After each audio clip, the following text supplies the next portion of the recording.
Hello everyone, welcome to our channel study time for you. आज हम active और passive voice देखेंगे। ये काफ़ी इम्पोर्टेंट टॉपिक है।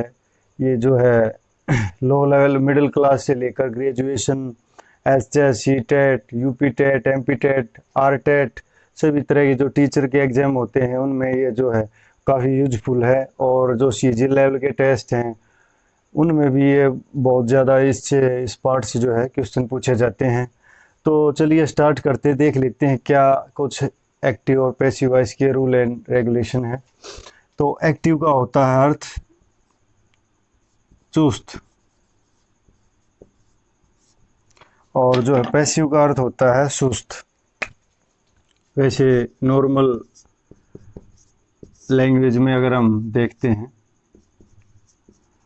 तो इसका अर्थ होता है सुस्त। तो एक्टिव में जब कोई भी कार्य करते हैं तो बड़ी चुस्ती फुर्ती के साथ हम करते हैं, और पैसिव मोड होता है तो उसमें जो है हम सुस्ती के साथ कार्य करते हैं। जैसे कोई बस है तो वो सीधी आगे की तरफ जब चल रही हो तो एक्टिव मोड में होती है, काफ़ी तेज़ रफ्तार से चलती है। लेकिन उस बस को हम रिवर्स में पीछे रिवर्स गियर में अगर चलाते हैं तो जो है वो सुस्त मोड में चलती है। तो इसी तरह ये जो है मूड होता है इसका, एक्टिव एंड पैसिव का। और इसका जो है प्रयोग काफ़ी, एक्टिव जो वॉइस है उसका प्रयोग अधिकतर हम यूज करते हैं। पैसिव वॉइस जो है उसका बहुत ही कम यूज करते हैं। पैसिव वॉइस का जो प्रयोग है वो किन अवस्थाओं में किया जाता है? जब नंबर एक, जब सब्जेक्ट इतना इम्पोर्टेंट ना हो, सब्जेक्ट की जो इम्पोर्टेंस है वो जो है कम हो, या दिया ही ना गया हो, वहाँ पर मतलब जो है कार्य महत्वपूर्ण हो, वहाँ पर जो है इसका प्रयोग किया जाता है पैसिव वॉइस का। और सेकंड जो है एजेंट जो है का, इसमें जो है एजेंट बाई का प्राय प्रयोग किया जाता है। इसके अलावा भी हैं काफ़ी जिनका प्रयोग किया जाता है, इन, एट आदि जो हैं उनका भी प्रयोग किया जाता है। ये आपको जो है आगे चलकर इसमें चैप्टर में पता चलेगा। और थर्ड जो है इसमें हम देख लेते हैं इसका क्या रोल होता है एक्टिव वॉइस का। एक्टिव वॉइस जो होता है उसमें क्या है, कर्ता प्रधान होता है, कर्ता प्रधान होता है। अर्थात कार्य करने वाला जो होता है, कार्य करने वाला, कार्य करने वाला वो महत्वपूर्ण होता है, डूअर, जिसको हम डूअर बोलते हैं। डूअर जो है महत्वपूर्ण होता है। लेकिन पैसिव वॉइस जो है, पैसिव वॉइस उसमें जो है कर्म प्रधान होता है। इसमें जो है कर्ता को इम्पोर्टेंस नहीं दी जाती, कर्ता प्रधान नहीं होता इसमें। तो इसमें जो है एक्शन, जो कार्य होता है, कार्य या एक्शन वो है महत्वपूर्ण होता है, वो जो है इम्पोर्टेंट होता है। कर्मवाच्य भी कहते हैं इसको, पैसिव वॉइस को। इसको एक्टिव वॉइस को जो है कर्तृवाच्य कहते हैं, जिसमें कर्ता प्रधान होता है। तो इस तरह से जो है इसकी हमें आवश्यकता पड़ती है। और आगे देख लेते हैं इसका क्या कुछ यूज है।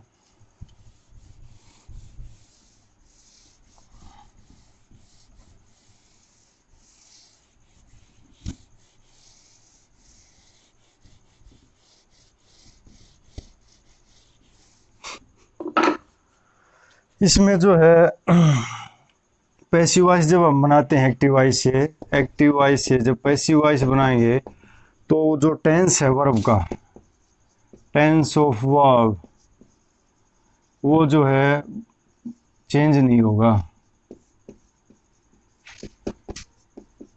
उसका जो है उसमें कोई बदलाव नहीं होगा। उसी टेंस में जो है वाक्य हमें बनाना होगा। और अगर वाक्य हमारा क्वेश्चन वर्ड है तो उसका जो पैसिव वॉइस बनेगा एक्टिव वॉइस से, क्वेश्चन वर्ड में कोई क्वेश्चन पुट किया हुआ है तो उसका हमें नॉर्मल नहीं बनाना है, उसका हमें जो है सिंपल सेंटेंस नहीं बनाएंगे, उसका क्वेश्चन वर्ड वाला ही सेंटेंस रहेगा, और लास्ट में जो है साइन ऑफ इंटरोगेशन जो रहेगा वही रहेगा। नरेशन की तरह जो है इसमें सिंपल सेंटेंस में कन्वर्ट नहीं किया जाता वाक्य को, बल्कि जो है वैसे उसी में रखा जाता है। और एक्टिव में जो है स्ट्रक्चर होता है subject plus verb plus object, और पैसिव का जो स्ट्रक्चर होगा तो इसका जो ऑब्जेक्ट है एक्टिव वॉइस का वो तो इसका सब्जेक्ट बन जाएगा, प्लस वर्ब प्लस जो सब्जेक्ट है वो इसका ऑब्जेक्ट बन जाएगा। तो इस तरह से एक्टिव वॉइस से पैसिव वॉइस में हम इनको आसानी से कन्वर्ट कर सकते हैं। और कुछ ऐसे शब्द हैं एनीबॉडी, समबडी, एनीवन, समवन और दे, पीपल, कुछ ये ऐसे शब्द हैं एनीबॉडी, समबडी, एनीवन, समवन, दे, पीपल आदि जो है कुछ ऐसे वाक्य हैं जब ये एक्टिव वॉइस में जो है प्रयोग होते हैं तो इनको पैसिव वॉइस में जब हम कन्वर्ट करते हैं तो इनको जब महत्वपूर्ण नहीं होते तो इनको जो है ड्रॉप कर दिया जाता है। तो ये ड्रॉप कर दिए जाते हैं जब ये समझा जाता है कि ये महत्वपूर्ण नहीं है। तो इन शब्दों का भी आपने जो है ध्यान रखना है। इसके अलावा जो है इस वीडियो को हम 2 पार्ट में डिवाइड करें, क्योंकि एक पार्ट अगर हम करते हैं तो काफ़ी लेंथी और बड़ा हो जाएगा। तो इसका जो है मैं कोशिश करूँगा पहला जो पार्ट ये बनाने जा रहे हैं इसको पार्ट 1 में डिवाइड कर दें, और पार्ट 2 में जो मेन इसका अलग से आ जाए। बेसिक जो स्ट्रक्चर है वो पार्ट 1 इसमें हम जो है कवर करेंगे। और इसके लिए सबसे पहले हमें चाहिए कि एक्टिव और पैसिव वॉइस को सीखने के लिए हमें टेंस की जो है नॉलेज होनी चाहिए। ये टेंस से रिलेटेड जो है टॉपिक है। अगर हमें टेंस की नॉलेज है तो आसानी से इस जो एक्टिव और पैसिव वॉइस को हम सीख सकते हैं। और इसके अलावा यदि आपको टेंस की नॉलेज नहीं है तो कुछ ऐसे वर्ड हैं जो मैं आपको बताऊंगा जो वर्ब हैं, जो मेन वर्ब के रूप में भी यूज होती हैं वैसे तो, और हेल्पिंग वर्ब के रूप में भी, लेकिन कुछ जो अभी बताऊंगा आपको वो केवल जो है पैसिव वॉइस में ही यूज होती हैं। उनके साथ अगर आपको थर्ड फॉर्म वर्ब की दिखाई दे तो पैसिव वॉइस में ही उनका प्रयोग होता है। वो आसानी से आप जो है ये ट्रिक है जो एक तरह से ट्रिक कह सकते हैं आप इसको। इस ट्रिक को आप ध्यान रखेंगे तो 90% जो एक्टिव और पैसिव वॉइस है वो आपके जो हैं कवर हो जाएंगे इसमें। वो ट्रिक क्या है? ट्रिक है बी प्लस वर्ब की थर्ड फॉर्म। तो इसको जो है आपको अपने माइंड में रखना है याद कि बी प्लस वर्ब की थर्ड फॉर्म अगर कहीं पर आपको दिखाई दे तो आप ये समझ लेना कि ये वाक्य जो है पैसिव वॉइस का है। और बी की फॉर्म देख लेते हैं क्या है।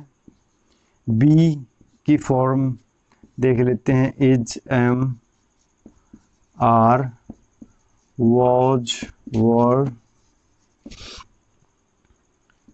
Being, been. तो ये जो है 8 जो टोटल हैं, प्लस इनके साथ वर्ब की थर्ड फॉर्म पास्ट पार्टिसिपल जिसको हम कहते हैं दिखाई दे तो आप समझ लेना कि ये वाक्य जो है पैसिव वॉइस का है। Be plus is, am, are 1 2 3 4 5 6 7 8, ये 8 वर्ड प्लस वर्ब की थर्ड फॉर्म आपको दिखाई दे तो पैसिव वॉइस का जो है सेंटेंस होगा। तो इसका देख लेते हैं। एज, एम, आर का प्रयोग जो है प्रेजेंट टेंस में यूज होता है, प्रेजेंट में। वाज वर्ब का पास्ट में होता है। बीइंग का जो है कॉन्टिन्यूस टेंस है जो उनमें जो है प्रयोग होता है। और बीन का जो परफेक्ट टेंस होता है, परफेक्ट, उसमें प्रयोग करता है। जैमार का इंडेफिनिट टेंस जो है और कॉन्टिन्यूस टेंस में भी होता है अकॉर्डिंग टू इसके जो स्ट्रक्चर है उसके अनुसार। प्लस वर्ब की थर्ड फॉर्म जो है इसके साथ SEIS है तो उसमें जो है दे आगे आपको जो है पूरी डिटेल से बताऊंगा इसको। बी का प्रयोग जो है सभी मॉडल्स हैं, जो मॉडल्स प्लस टू जो है, इसके साथ जो है बी का प्रयोग हम करते हैं। ये 8 वाक्य आपको ध्यान में रखने हैं। यदि आपको टेंस भी नहीं आते तो इनको आप रट्टा जो है मार सकते हैं, और आसानी से इनके साथ अगर आपको वर्ब की थर्ड फॉर्म दिखाई दे तो आप आसानी से पैसिव वॉइस को समझ सकते हैं, पहचान सकते हैं।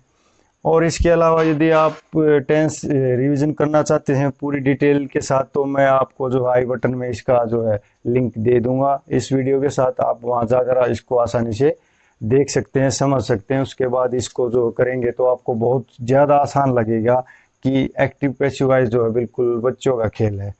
तो इस तरह से जो है इनको हम समझेंगे।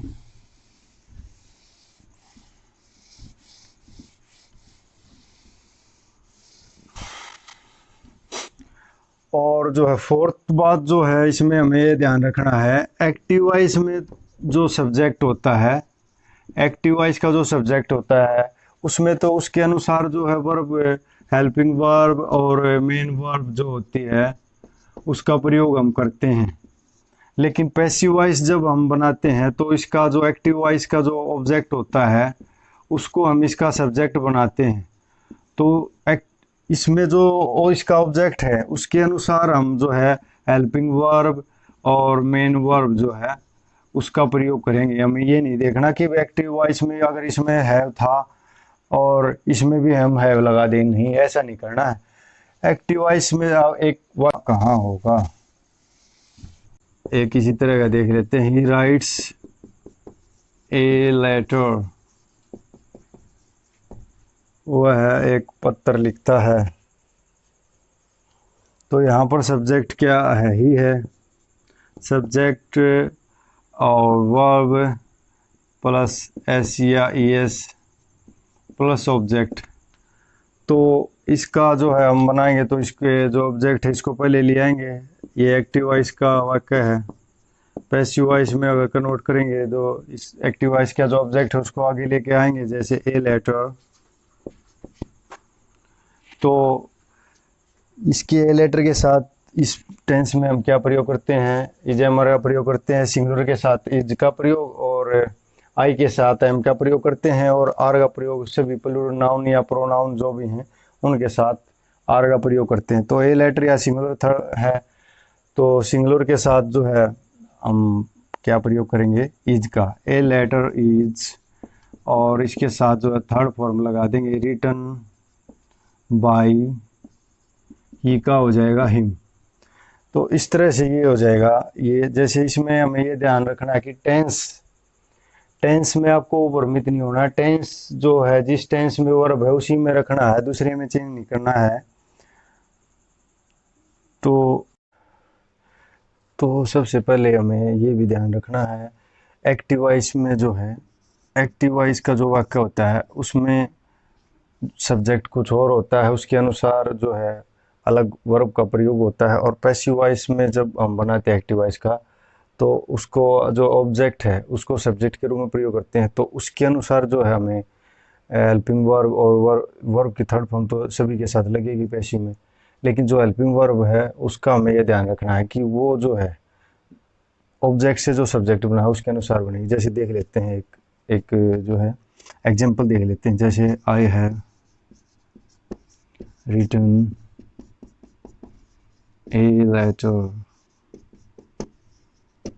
जैसे ये है, इसमें एक्टिव वॉइस में आई के साथ हैव लगता है, प्लस ये जो है वर्ब की थर्ड फॉर्म है हेल्पिंग वर्ब, जो ये है subject plus object a letter है। तो अब इसका जो पैसिव वॉइस हम बनाएंगे तो इसमें हमें ध्यान रखना होगा, इसमें तो आई के साथ हैव था, लेकिन इसमें जो इसका ऑब्जेक्ट है उसको सब्जेक्ट बनाएंगे। तो ए लेटर जो हो जाएगा ए लेटर। तो ए लेटर जो है सिंगुलर है तो इसके साथ हम हैज का प्रयोग करेंगे। तो इसमें हैज का प्रयोग करेंगे, जैसे ए लेटर हैज, और क्योंकि इसमें परफेक्ट टेंस है तो बीन लगा, a letter has been written by, I को जो है मी में बदल देंगे बाय मी। तो इस तरह से हमें ये ध्यान रखना है जब हम इसका ऑब्जेक्ट को सब्जेक्ट के तौर पर यहाँ पर प्रयोग करते हैं, तो उसके अनुसार ही जो है ये हेल्पिंग वर्ब जो है लगेगी। और ये ध्यान ये नहीं रखना कि हमें इसमें है देखा तो इसमें भी है लगा देंगे, नहीं नहीं ऐसा नहीं। इसका जो ऑब्जेक्ट जो है सब्जेक्ट बनाया जाएगा उसके अनुसार ही ये लगेगी, ये आपको जो है ध्यान रखना है। तो ये जो था बेसिक पार्ट था पार्ट 1, और पार्ट 2 अवश्य देखें। और इससे पहले जो है एक बार टेंस भी रिवीजन कर ले। मैं लिंक जो है अपने वीडियो डिस्क्रिप्शन में और आई बटन में भी जो है आपको दे दूंगा।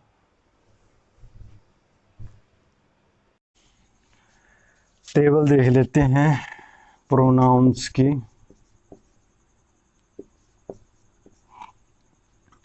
जैसे ये देख लेते हैं हम एज एक्टिव वॉइस जो है एक्टिव वॉइस में, और यहाँ पर देख लेते हैं पैसिव वॉइस में चेंज होगा। तो यहाँ आई है तो इसका जो है दूसरी तरफ क्या हो जाएगा, सब्जेक्ट है। आई को मी, और वी है तो इसको जो है सब्जेक्ट है, वी का हो जाएगा अस। और सेकंड पर्सन जो यू है, यू का हो जाएगा यू, सेम रहेगा इसका। और ही है, ही का हो जाएगा हिम। सी है, सी का हो जाएगा हर। दे है, दे का हो जाएगा देम। इट है, इट का इट ही रहेगा। और जो है हु है, नीचे आपको दिखाई नहीं देता शायद, इसमें ऊपर देख लेता हूँ। हु है जो, हु का हो जाएगा हुम, और हुम का हुमे। तो इस तरह से इनको हम चेंज कर देंगे प्रोनाउन को आसानी से। आई को मी में, वी को अस में, यू को यू में, ही को हिम में, सी को हर में, हु को हुम में, हुम को हु में। तो इस तरह से ये जो प्रोनाउन एक्टिव वॉइस का जो आई है उसको पैसिव वॉइस बनाएंगे, तो उस सब्जेक्ट के रूप में जब ये प्रयोग हो रहा होगा तो उसमें जो जाकर ये कन्वर्ट हो जाएगा मी में। और वी है जो सब्जेक्ट के रूप में एक्टिव वॉइस में है तो अस में हो जाएगा, यू सब्जेक्ट के रूप में तो यू हो जाएगा, ही है तो हिम हो जाएगा, सी है तो हर, हु है तो हुम है तो हु। तो इस तरह से हम इनको जो है चेंज कर देंगे आसानी से। तो आगे देख लेते हैं। इसमें जो है ये आपका बेसिक स्ट्रक्चर जो है मजबूत करवाया जा रहा है ताकि आपको आसानी से जो है ये समझ में आ जाए एक्टिव और पैसिव वॉइस।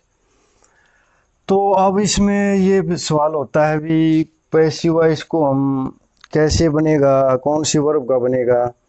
तो पैसिव वॉइस जो बनता है ना, पैसिव वॉइस है तो वो जो है सहकर्मक क्रियाएं, सहकर्मक क्रियाएं जो होती हैं उनका ही जो है पैसिव वॉइस बनता है। मतलब जो है ट्रांजिटिव, TRAN ट्रांजिटिव वर्ब जो होती हैं उनका ही जो पैसिव वॉइस बनाया जा सकता है। इंट्रांजिटिव जो वर्ब हैं उनका जो है पैसिव वॉइस नहीं बनता।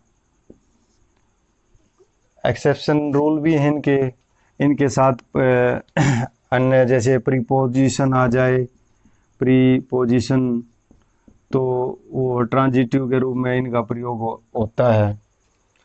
तो एक्सेप्शन है बहुत से, ऐसी बात नहीं है, लेकिन नॉर्मली जो है अगर कोई भी वाक्य है उसमें उसके कर्म नहीं दिया हुआ, सहकर्मक मतलब जो कर्म के साथ कर्म सहित हो, अकर्मक जो कर्म रहित हो, कर्म रहित जिसमें मतलब जो है ऑब्जेक्ट ना हो, ऑब्जेक्ट ना हो, इसमें ये ऑब्जेक्ट सहित मिलेगी, ऑब्जेक्ट मिलेगा इसमें जरूरी। जिस वाक्य का अगर ऑब्जेक्ट है तो उसका हम जो है पैसिव वॉइस में उसको कन्वर्ट कर सकते हैं। लेकिन जो कर्म रहित है जिसका ऑब्जेक्ट ही नहीं है, इंट्रांजिटिव है, कर्मक क्रिया है, तो उसका जो है पैसिव वॉइस हम नहीं बना सकते। अकर्मक इसको बोलते हैं, इंट्रांजिटिव वर्ब को। अब इनकी जो है पहचान भी काफ़ी जो है कई बार क्या होता है मुश्किल हो जाती है कि भी कैसे इनको हम जो है पहचानेंगे कि कैसे ये जो है इसमें ऑब्जेक्ट दिया हुआ है या नहीं दिया हुआ। इसकी भी तो पहचान बहुत ज़रूरी होना ही चाहिए हमें कि भाई ये इसमें ऑब्जेक्ट है भी या नहीं है, या कोई वैसे कम्प्लीमेंट है कोई सब्जेक्ट का है या और कुछ है। जैसे देख लेते हैं, Ram is writing a letter. तो इसमें देख लेते हैं हम, इसकी पहचान करने के लिए सबसे पहले तो हमें जो है ऑब्जेक्ट की पहचान करने के लिए क्या फार्मूला हमारे पास, कैसे पहचानेंगे कि भी इसमें ये ऑब्जेक्ट है या और कुछ है। तो उसके लिए सिंपल सा आपको बता देता हूँ। इसके लिए आपको जो है व्हाट और हुम जो है, व्हाट या हुम का क्वेश्चन का जो है आंसर मिल जाए तो जो है वो ऑब्जेक्ट होगा। अगर व्हाट और हुम का अगर इसमें आंसर नहीं मिलता है तो वो ऑब्जेक्ट नहीं होगा उसमें, तो वो उसके जो है हम उसको पैसिव वॉइस में कन्वर्ट नहीं कर सकते। तो ये कैसे लगाना है ये देख लेते हैं। जैसे राम इज राइटिंग, तो वर्ब जो होती है उसके बाद इसको हमने पुट करना क्वेश्चन वर्ड को। तो जैसे ये है राम इज राइटिंग व्हाट या हुम, तो क्या लिख रहा है, तो व्हाट का क्या रिप्लाई आएगा इस क्वेश्चन में, तो इसमें ए लेटर आ जाएगा आंसर में। आंसर में ए लेटर आ गया, तो इसका तो उत्तर मिल गया हमें। तो ये किस तरह का ट्रांजिटिव वर्ब होगी, तो ये यहाँ पर तो इसको क्या है, हम ऑब्जेक्टिव भी है इसका और ट्रांजिटिव वर्ब है, तो इसको हम जो है पैसिव वॉइस में आसानी से कन्वर्ट कर सकते हैं, जिसमें इसका WH व्हाट और होम का अगर उत्तर मिल जाता है वर्ब के बाद पुट करना हमें ऑब्जेक्ट को जानने के लिए कि इस एक्टिव वॉइस के सेंटेंस में जो है ऑब्जेक्ट है भी या नहीं है या और कुछ दिया हुआ है। तो उसको जानने के लिए ये तरह जो है ट्रिक हमें अपनानी होगी। जैसे ये देखते हैं राम क्राइड, तो इसमें क्या है, ये सब्जेक्ट है प्लस वर्ब है, इसमें ऑब्जेक्ट तो दिया ही नहीं। तो क्राइड क्या है, यहाँ पर वर्ब है, इंट्रांजिटिव वर्ब है, इसका पुट करेंगे राम क्राइड व्हाट या हुम, तो इसका क्या उत्तर है, इसका आंसर ही नहीं कोई भी। राम रोया चिल्लाया क्यों, कोई जवाब ही नहीं है इसका, नो आंसर। तो इसका जो है ये जो है इंट्रांजिटिव वर्ब है, इसको हम पैसिव वॉइस में कन्वर्ट नहीं कर सकते। तो जो इंट्रांजिटिव वर्ब होती है ना, उसका जो प्रभाव होता है वो खुद सब्जेक्ट पे ही पड़ता है, किसी अन्य पे नहीं पड़ता। ये भी आपको जो है ध्यान में रखना होगा।